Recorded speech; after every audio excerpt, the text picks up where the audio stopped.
কালীবাড়িতে আজ শ্রীরামকৃষ্ণের জন্ম উৎসব। ফাল্গুন শুক্লা দ্বিতীয়া তিথি, রবিবার, 11ই মার্চ 1883 খ্রিস্টাব্দ। আজ ঠাকুরের অন্তরঙ্গ ভক্তগণ সাক্ষাৎ তাহাকে লইয়া জন্ম উৎসব করিবেন। প্রভাত হইতে ভক্তেরা একে একে আসিয়া জুটিতেছেন। সম্মুখে মা ভবতারিণীর মন্দির। মঙ্গল আরতির পরই প্রভাতির আগে নহবতখানায় মধুর তানে রোশন চৌকি বাজিতেছে। একে বসন্তকাল, বৃক্ষলতা, সকলেই নতুন বেশ পরিধান করিয়াছে। তাহাতে ভক্ত হৃদয় ঠাকুরের জন্মদিন স্মরণ করিয়া নৃত্য করিতেছে। চতুর্দিকে আনন্দের সমীরণ বইতেছে। মাস্টার গিয়া দেখিতেছেন ভবনাথ, রাখাল, ভবনাথের বন্ধু কালীকৃষ্ণ উপস্থিত আছেন। তখন খুব সকাল। ঠাকুর ইহাদের সঙ্গে পূর্ব দিকের বারান্দায় বসিয়া সহাস্যে আলাপ করিতেছেন। মাস্টার পৌঁছিয়া ঠাকুরকে ভূমিষ্ঠ হইয়া প্রণাম করিলেন। শ্রীরামকৃষ্ণ বলছেন, তুমি এসেছ? লজ্জা, ঘৃণা, ভয় তিন থাকতে নয়। আজ কত আনন্দ হবে, কিন্তু যে শালারা হরিনামে মত্ত হয়ে নৃত্যগীত করতে পারবে না, তাদের কোনো কালেই হবে না। ঈশ্বরের কথায় লজ্জা কি, ভয় কি? নে, এখন তোরা গা। ভবনাথ ও কালীকৃষ্ণ গান গাইতেছেন। ধন্য ধন্য আজি দিন আনন্দকারী। ঠাকুর বদ্ধাঞ্জলি হইয়া এক মনে গান শুনিতেছেন। গান শুনিতে শুনিতে মন একেবারে ভাবরাজ্যে চলিয়া গিয়াছে। ঠাকুরের মন শুষ্ক দিশলায়, একবার ঘষিলেই উদ্দীপন। প্রাকৃত লোকের মন ভিজে দিশলাইয়ের ন্যায়, যতই ঘষো জ্বলে না, কেননা মন বিষয়াসক্ত। ঠাকুর অনেকক্ষণ ধ্যানে নিমগ্ন। কিছুক্ষণ পরে কালীকৃষ্ণ ভবনাথের কানে কানে কি বলিতেছেন। কালীকৃষ্ণ ঠাকুরকে প্রণাম করিয়া গাত্রোত্থান করিলেন। ঠাকুর বিস্ময়াবিষ্ট হইয়া জিজ্ঞাসা করিলেন, কোথায় যাবে? ভবনাথ, আজ্ঞা, একটু প্রয়োজন আছে, তাই যাবে। ঠাকুর জিজ্ঞেস করছেন, কি দরকার? ভবনাথ বলছেন, আজ্ঞা, ও শ্রমজীবীদের শিক্ষালয়ে যাবে। ওর কপালে নাই, আজ হরিনামে কত আনন্দ হবে দেখতো। ওর কপালে নাই। ঠাকুর শ্রীরামকৃষ্ণ বলছেন। বেলা প্রায় 8:30 বা 9টা। ঠাকুর আজ অবগাহন করিয়া গঙ্গায় স্নান করিলেন না। শরীর তত ভালো নয়। তার স্নান করিবার জল ওই পূর্বোক্ত বারান্দায় কলসি করিয়া আনা হইল।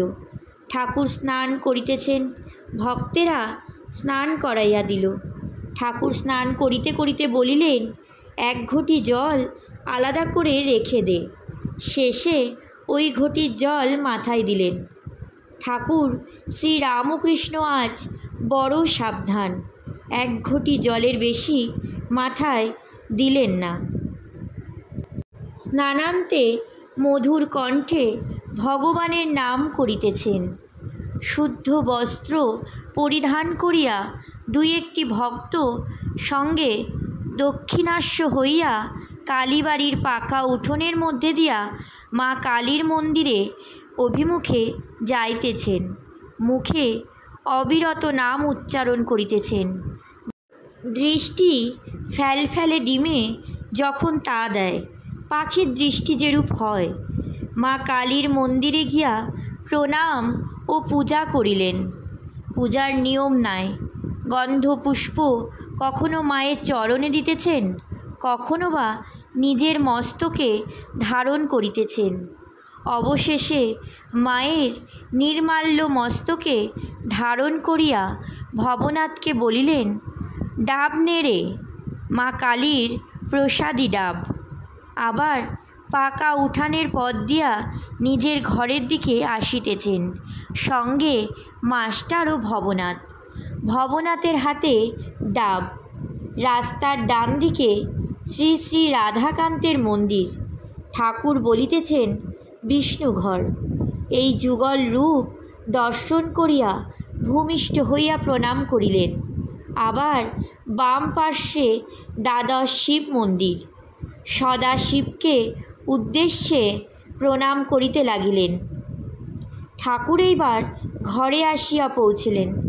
দেখিলেন আরও ভক্তের সমাগম হইয়াছে। রাম, নিত্যগোপাল, কেদার চাটুর্য ইত্যাদি অনেকেই আসিয়াছেন। তাহারা সকলে তাকে ভূমিষ্ঠ হইয়া প্রণাম করিলেন। ঠাকুরও তাহাদের কুশল প্রশ্ন করিলেন। ঠাকুর নিত্যগোপালকে দেখিয়া বলিতেছেন, তুই কিছু খাবি? ভক্তটির তখন বালক ভাব। তিনি বিবাহ করেন নাই, বয়স 23-24 হবে। সর্বদাই ভাব রাজ্যে বাস করেন। ঠাকুরের কাছে কখনো একাকী, কখনো রামের সঙ্গে প্রায়ই আসেন। ঠাকুর শ্রী রামকৃষ্ণ তাহার ভাবাবস্থা দেখিয়া তাহাকে স্নেহ করেন। তাহার পরমহংস অবস্থা, এই কথা ঠাকুর মাঝে মাঝেই বলেন। তাই তাহাকে গোপালের ন্যায় দেখিতেছেন। ভক্তটি বলিলেন, খাবো। কথাগুলি ঠিক বালকের ন্যায়। খাওয়ার পর ঠাকুর গঙ্গার উপর ঘরের পশ্চিম ধারে গোল বারান্দাটিতে তাকে লইয়া চলিলেন ও তাহার সহিত আলাপ করিতে লাগিলেন। একটি স্ত্রীলোক পরম ভক্ত, বয়স 31-32 হইবে। ঠাকুর শ্রী রামকৃষ্ণের কাছে প্রায় আসেন ও তাহাকে সাতিশয় ভক্তি করেন। সেই স্ত্রীলোকটিও ওই ভক্তটির অদ্ভুত ভাবাবস্থা দেখিয়া তাহাকে সন্তানের ন্যায় স্নেহ করেন ও তাহাকে প্রায় নিজের আলয়ে লইয়া যান। ঠাকুর ভক্তটির প্রতি বলছেন, সেখানে তুই কি যাস? নিত্যগোপাল বালকের ন্যায়, হ্যাঁ যাই, নিয়ে যায়। ঠাকুর শ্রী রামকৃষ্ণ বলছেন, ওরে সাধু, সাবধান, এক-আধবার যাবি, বেশি যাস নে, পড়ে যাবি। কামিনী কাঞ্চনী মায়া। সাধুর মেয়ে মানুষ থেকে অনেক দূরে থাকতে হয়। ওখানে সকলেই ডুবে যায়। ওখানে ব্রহ্মা বিষ্ণু পড়ে খাচ্ছে, খাবি? ভক্তটি সমস্ত শুনিলেন। মাস্টার বলছে, কি আশ্চর্য! ওই ভক্তটির পরমহংস অবস্থা। ঠাকুর মাঝে মাঝে বলেন, এমন উচ্চ অবস্থা সত্ত্বেও কি ইহার বিপদ সম্ভাবনা? সাধুর পক্ষে ঠাকুর কি কঠিন নিয়মই করিলেন। মেয়েদের সঙ্গে মাখামাখি করিলে সাধুর পতন হইবার সম্ভাবনা। এই উচ্চ আদর্শ না থাকিলে জীবনের উদ্ধারই বা কীরূপে হইবে? স্ত্রীলোকটি ভক্তিমতী, তবুও ভয়। এখন বুঝিলাম শ্রী চৈতন্য ছোট হরিদাসের উপর কেন অত কঠিন শাসন করিয়াছিলেন। মহাপ্রভুর বারণ সত্ত্বেও হরিদাস একজন ভক্ত বিধবার সহিত আলাপ করিয়াছিলেন। কিন্তু হরিদাস যে সন্ন্যাসী, তাই মহাপ্রভু তাকে ত্যাগ করিলেন। কি শাসন! সন্ন্যাসীর কি কঠিন নিয়ম! আর এ ভক্তটির উপর ঠাকুর শ্রী রামকৃষ্ণের কি ভালোবাসা! পাছে উত্তরকালে তাহার কোনো বিপদ হয়। তাড়াতাড়ি পূর্ব হইতে সাবধান করিতেছেন। ভক্তেরা অবাক, সাধু সাবধান। ভক্তেরা এই মেঘগম্ভীর ধ্বনি শুনিতেছেন।